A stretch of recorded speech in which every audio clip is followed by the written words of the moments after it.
السلام علیکم ورحمۃ اللہ وبرکاتہ۔ بسم اللہ الرحمن الرحیم۔ الحمدللہ الحمدللہ۔ تمام تعریفیں اللہ تعالیٰ کے لیے ہیں جو تمام عیوب سے پاک ہے۔ وہ ذات جو ہمیشہ سے ہے اور ہمیشہ رہے گی۔ اللہ تعالیٰ کے ہم سب پر بے انتہا اور بے حساب احسانات ہیں۔ ان احسانوں میں سے جو ہے سب سے بڑا احسان یہ ہے کہ ہمیں ایمان والے بنایا، اس کے بعد حضور اقدس صلی اللہ علیہ وسلم کی امت میں سے بنایا صلی اللہ علیہ وسلم۔ تو میری پیاری دینی عزیز بہنوں، آج کا جو میرا ٹاپک ہے سفر آخرت کی منازل۔ کیا ہے؟ سفر آخرت کی منازل۔ تو میری پیاری دینی عزیز بہنوں، آخرت کا جو سفر ہوتا ہے اس کے جو ہے 5 منزلیں ہیں۔ کیا ہے؟ 5 منزلیں ہیں۔ پہلی منزل جو ہے سکرات کی منزل ہے، جو مرنے سے پہلے جب انسان کی جو ہے سانس اکھڑ جاتی ہے، اس وقت کو سکرات یا نزاع کی کیفیت کہتے ہیں۔ تو یہ وقت جو ہے انسان کے لیے بہت ہی ہیبت والا ہوتا ہے۔ تو یہ حالت ہونے سے پہلے، نزاع کی حالت جب ہوتی ہے، تب تک جو ہے ہمارا توبہ کا دروازہ جو ہے کھلا رہتا ہے۔ اس وقت جو ہے جب نیک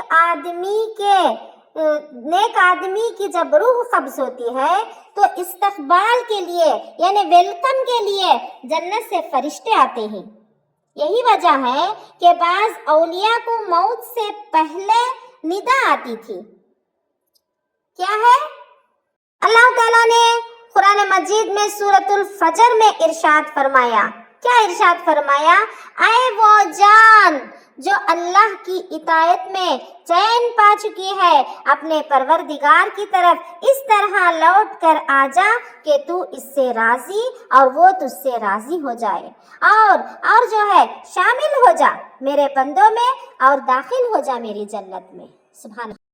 تو نیکوکار کو جب نزاع کی حالت ہوتی ہے تو ایسی ندا آتی ہے، اور جب گنہگار آدمی کی موت کا وقت آتا ہے تو اس وقت جو ہے جہنم سے فرشتے آتے ہیں۔ ان کے پاس جہنم کے ہتھوڑے ہوتے ہی اس کی روح قبض کرتے ہوئے فرشتوں کو اس کی بدبو کی وجہ سے جو ہے ناک پر چادر رکھ لیتے ہیں۔ اللہ کے پیارے نبی صلی اللہ علیہ وسلم نے اپنے صحابہ کو کرتے ہوئے دکھایا کہ فرشتے ایسے ناک پہ کپڑا رکھ لیتے ہیں یہ بدبو کی وجہ سے۔ تو یہ ہے پہلی منزل موت کی۔ کیا ہے؟ منازل میں سے پہلی منزل یہ ہے۔ تو میری پیاری دینی عزیز بہنوں، اب آئی دوسری منزل۔ تو دوسری منزل میں کیا ہے؟ انسان کے سفر آخرت کی جو ہے دوسری منزل کون سی ہے؟ قبر ہے۔ حدیث شریف میں آتا ہے کہ قبر کو مٹی کا ڈھیر نہ سمجھو۔ کیا ہے؟ قبر کو مٹی کا ڈھیر نہ سمجھو، بلکہ یا تو یہ جنت کے باغوں میں سے ایک باغ ہے یا جہنم کے گڑھوں میں سے ایک گڑھا ہے۔ جب کسی نیک آدمی کو قبر میں رکھا جاتا ہے تو قبر اس سے مخاطب ہو کر کہتی ہے کہ دنیا میں جتنے انسان تھے مجھے ان میں سب سے زیادہ تجھ سے ہی محبت تھی۔ آج اب تو میرے پاس آیا ہے، اب میرا حسن سلوک بھی دیکھنا۔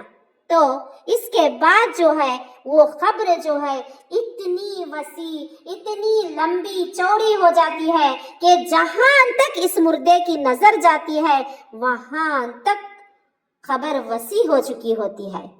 اور جب کسی فاسق اور گنہگار آدمی کو قبر میں رکھا جاتا ہے تو قبر اس سے مخاطب ہو کر کہتی ہے کہ دنیا میں جتنے انسان بستے تھے ان سب میں سے مجھے تجھ سے زیادہ نفرت تھی، آج اب تو میرے پاس آیا ہے تو میرا سلوک بھی دیکھنا۔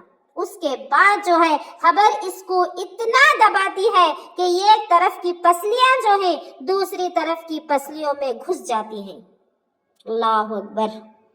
تو یہ ہوئی دوسری منزل، اور تیسری منزل جو ہے ہمارے سفر آخرت کی جو ہے تیسری منزل جو ہے حشر ہے۔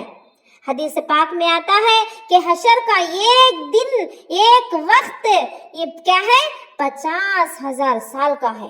کافروں کے لیے 50,000 سال کا دن ہوگا، مگر اللہ والوں کے لیے جو ہے چند لمحوں کے برابر ہوگا۔ اس وقت جو ہے نفسا نفسی کا عالم ہوگا، ہر انسان جو ہے اپنے گناہوں کے بقدر اپنے پسینے میں ڈوبا ہوا ہوگا۔ تو کسی کو گھٹنوں تک، کسی کو ٹخنوں تک، کسی کو گلے تک پسینہ ہوگا۔ یہی نہیں کہ صرف پسینہ ہوگا بلکہ وہ پسینے میں جل رہا ہوگا۔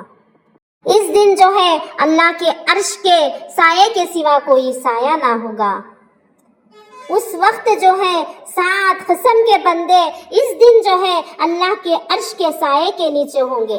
ایک جو ہے عادل بادشاہ، دوسرے وہ جوان جو جوانی میں اللہ کی عبادت کرتا، اور تیسرے وہ شخص جس کا دل جو ہے مسجد میں اٹک رہا ہو۔ چوتھا جو ہے وہ شخص جن میں اللہ ہی کے واسطے محبت ہو، اسی پر اس کی گفتگو ہو اور اسی پر ان کی جدائی ہو۔ پانچواں جو ہے وہ شخص ہے جس کو کوئی حسین شریف عورت اپنی طرف متوجہ کرے اور وہ کہہ دے کہ مجھے اللہ کا ڈر ہے۔ چھٹا جو ہے وہ شخص ہے جو ایسی نقفی طریقے سے صدقہ کرے گا کہ دوسرے ہاتھ کو بھی خبر نہ ہو۔ ساتواں وہ شخص ہے جو اللہ کا ذکر جو ہے تنہائی میں کرے اور اس کے آنسو بہنے لگے۔ اس دن جو ہے کسی شخص کے قدم بھی اس وقت تک اپنی جگہ سے حرکت نہیں کر سکیں گے کہ جب تک کہ وہ 4 سوالوں کے جوابات نہیں دے گا۔ اس سے پہلا سوال یہ کیا جائے گا عمر کن کاموں میں گزاری، دوسرا سوال یہ ہوگا کہ اپنے جسم کی توانائی جو ہے کہاں خرچ کی، تیسرا سوال یہ ہوگا کہ اپنے علم پر کس قدر عمل کیا، اور آخری سوال یہ ہوگا کہ مال جو ہے تیرے پاس دولت جو تھی کس ذریعے سے حاصل کیا اور کن کن کاموں پر خرچ کیا۔ تو یہ تھی تیسری منزل، اور چوتھی منزل آ گئی۔ چوتھی منزل جو ہے میزان کی منزل ہے۔ ان موقعوں پر کوئی آدمی بھی کسی دوسرے پر پرسان حال نہیں ہوگا۔ ان میں سے جو ہے ایک میزان کا موقع ہے۔ میزان کے وقت جو ہے ہر انسان کو یہ خطرہ ہوگا کہ معلوم نہیں کہ میرے نیک اعمال کا پلڑا بھاری ہے یا گناہوں کا۔ یہ رہی چوتھی منزل، اور یہ رہی آخری منزل، 5ویں منزل سفر آخرت کی جو ہے 5ویں منزل جو ہے پل صراط ہے۔ یہ ایک ایسا پل ہوگا جو بال سے باریک ہوگا اور تلوار سے زیادہ تیز ہوگا۔ اس پر سے ہر آدمی کو گزرنا پڑے گا۔ یہ پل جو ہے بالکل اندھیرے میں ہوگا۔ ایمان والے لوگ جو ہوتے ہی جب اس کے اوپر سے گزریں گے تو ان کے پاس جو ہے ایمان کا نور ہوگا۔ سبحان اللہ۔ اور جو لوگ کافر ہوں گے، جو لوگ گنہگار ہوں گے، جو لوگ کافر ہوں گے اور ان کے پاس جو ہے نور ہی نہ ہوگا، وہ ایمان والوں سے کہیں گے کہ بھائی ہمیں بھی اپنی روشنی سے فائدہ اٹھانے دیں۔ وہ ان سے کہیں گے نہیں، یہ روشنی تو دنیا میں ملا کرتی ہے، اس کے بعد ایمان والوں اور کافروں کے درمیان جو ہے ایک دیوار بنا دی جائے گی، جس کی وجہ سے وہ بالکل ہی اندھیرے میں رہ جائیں گے۔